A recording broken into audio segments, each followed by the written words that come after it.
pa isa oh. Buto pa.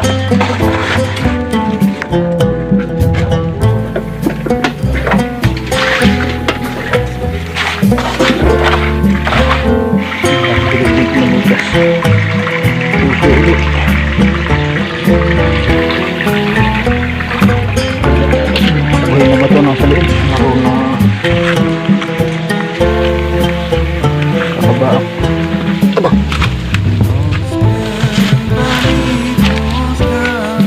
Ayan ang ilalim. Nakasulat na yan.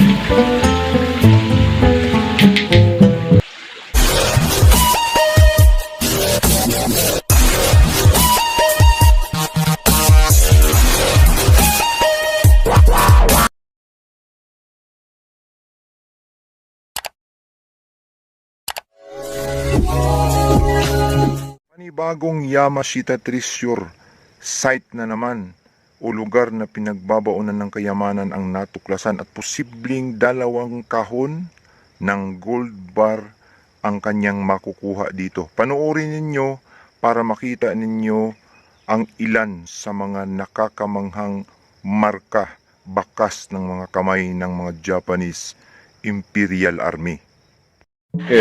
West. Ito, nakaharap sa north. Itong kabila,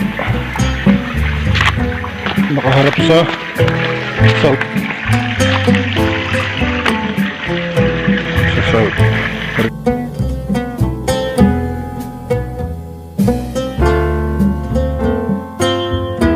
Parehas ang itsura.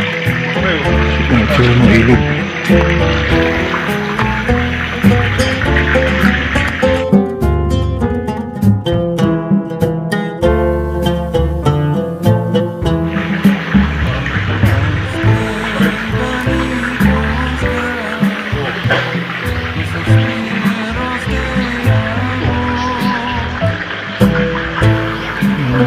Okay.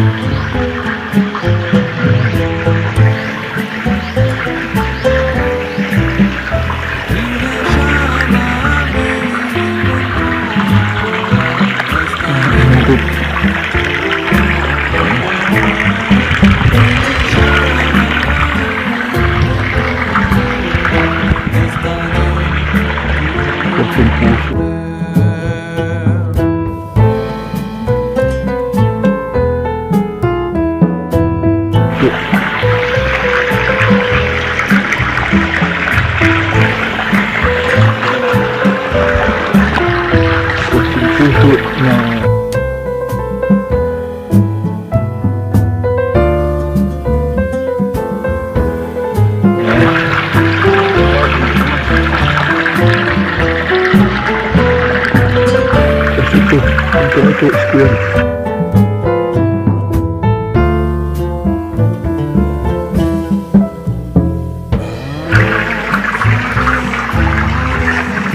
Ito, Square na ito.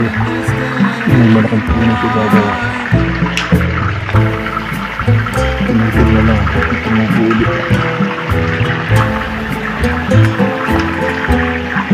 Nakatulig na mo siya.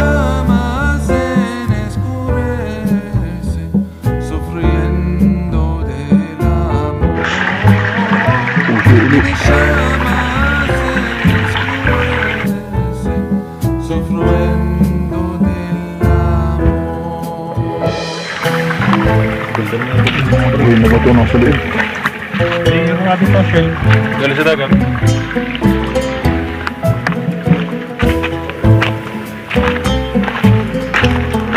Square na ito. Malamit na mo.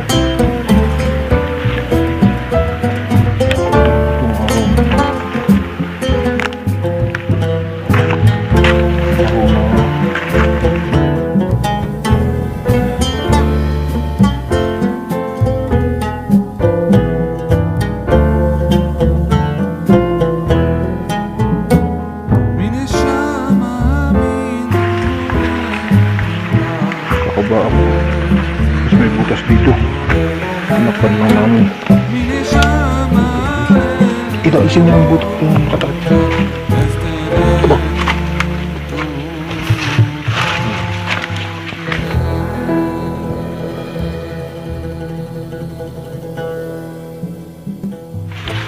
Yan ang ilalim.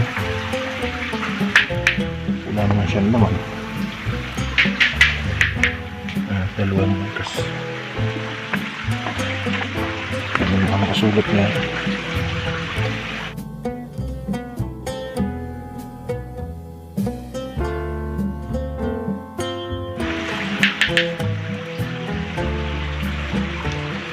Sinusubi.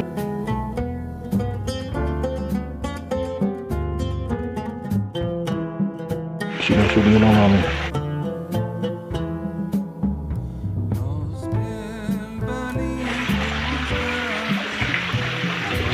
Ito ibaba. Ang kawayan. Kawayan.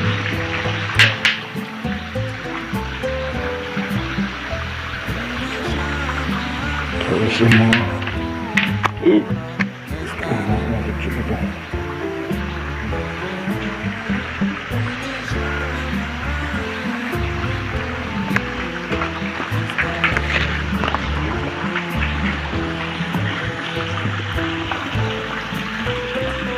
parang bayag.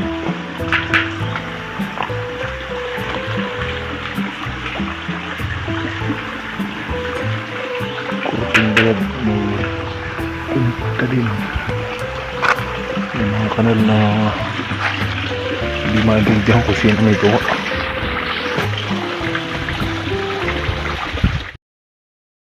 So napanood natin mga katresurante ito pong kanyang ipinadala, no? Ito po ay isang legit na Yamashita treasure site na discovery po niya sa kabundukan.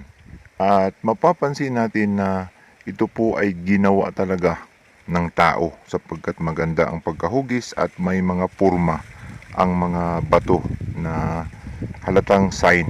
So ito ay isa pong uri ng parang buti at saka parang gold bars. Yan po ay traps. Yan pong parang buti na yan ay water traps yan na posibleng makapag-inganyo sa mga hunters na maghukay dyan. Yan po ay mapanganib. So water traps. Nakaharap sa Yan ay isang patibong ng mga Japanese Imperial Army. So pangalawang sign, ito ay parang turtle. So turtle means gold pointer. So Yamashita treasure gold bars pointer. Ibig sabihin gold bar yung naitago dyan sa lugar na yan sa natura. at tinuturo ng pagong Ng ilog. kung saan yung sign na naman na posibleng magtuturo. Yan ay wealth, heart. Ibig sabihin, kayamanan na naibaon sa area na yan. Sa lugar po na kinaroroonan ng heart na yan, sa paligid ay may Yamashita treasure. So doon banda sa itaas, yan, makikita natin always top left pala ay nasa kaliwa palagi.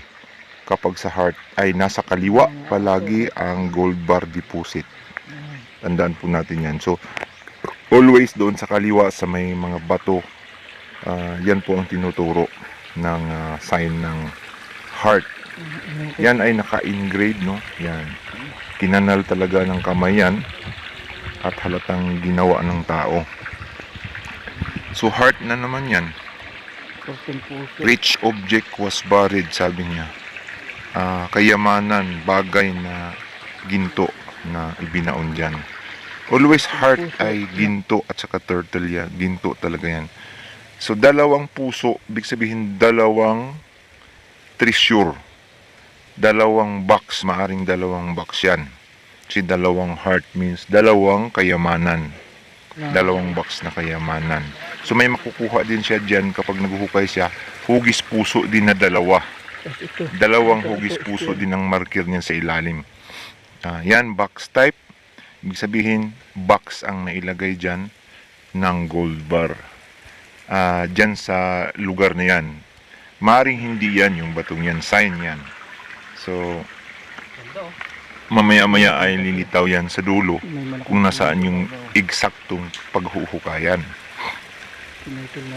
So, nakapatong pa sa kahoy. May bantay dyan na yung kanto. May kahoy pa, oh. So, yung heart na yan, deposit.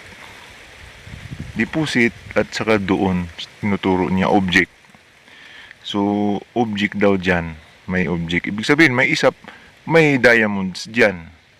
Si object, tapos tinuturo niya yung bato, posibleng may deposit din dyan na diamonds. Si nasa bato, object. Maaring may diamond dyan o anong bagay na tinuturo nung kwan na yun, na arrow na yun na object. So possible target din yung bato na yan. Napakaganda ang pagkagawa niyan. Halatang kinarb talaga ng kamayan. Hindi basta-bastang magawa lang yan ng natural. So pagkat ang ganda ng mga nakaukit, hindi ordinaryo yung pagka-design ng mga bato. Yan po ay karaniwang ginagawa ng mga Japanese Imperial Army Engineer. Yan arrow na yan po ay isa lang ang kwan niya. Ibig sabihin yan is to the left. Pupunta ka sa kaliwa. 4 meters away to the left. 4 na metro daw mula dyan sa sign na butas. Yan, yung butas na yan. Yan yung tinuturo nung to the left, sabi niya. Yung hole na yan, deposit from here, galing dito to the left. So may kanal yan. Yan, makikita niyo yung kanal dyan. Tinuro natin sa arrow, no? Ayan, yung kanal. So 4 meters yan papunta dyan. Yan na yung eksaktong lokasyon. So makikita natin may drawing na box. Yan yung eksaktong lokasyon. 2 box binalot sa box na bato na konkrito. So 2 boxes, gold bars, nakabalot sa konkritong bato. Nandyan sa lugar na yan. Underneath. Kung saan yan nakalagay. So letter M, na mayroong parang buntot, yan ay underwater dito sa ilalim. Here in the underwater. So exact location, digging spot dito. So nandyan expected yung box na sinasabi na sign. Underwater, sigurado may tubig dyan sa ilalim. Pero bato yung hinarang dyan, nilak ng bato yan, kaparehas nung nakuha sa Leyte. Pag sa mga ilog, hindi ganun kalalim yan sa isa sapa. Hindi ganun kalalim, kailangan makita mo lang yung eksaktong lugar ng pinagbabaunan. So, yun yung digging spot. Sana po ay matuklasan nitong ating ka-treasure hunter na naghahanap. Good luck sa kanya. Sana ay matagpuan niya na hindi siya masyadong mahihirapan. At sana rin ay hindi mawala kapag nakatuklas. Kasi marami pong mga ka-treasure hunter natin na nagtatanong, nagpapadala ng video. Pagkatapos, pag nakuha, wala na, hindi na makontak. So, hindi yan na lamang po. Maraming salamat. Good luck po sa iyo, ka-treasure hunter. Sana ay makuha mo. Pero hindi natin kayo sa maghapon nila. Lahating araw lang yan. Lahating araw lang yan. Lahating gabi. Pero, kamot lang yun. Na malulong yun. Bigas lang yan. Malulong yun.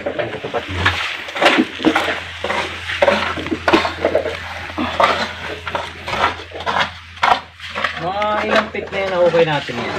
Ilang metro. Bakit na? Mga 2 metro po, no?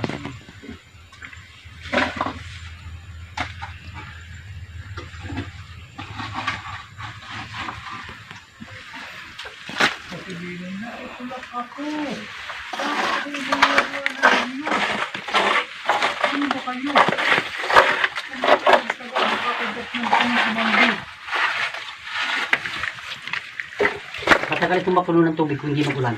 Ano? Pare ko pa isa, oh. Ano yan?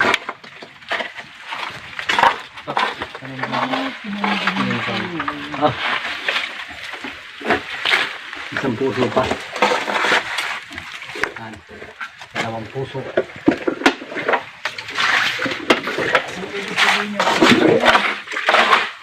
Ibig sabihin tayo magpisan-pisan ang ating damdamin. Huwag tayong magkalawaan. Wala rin ang magkasala.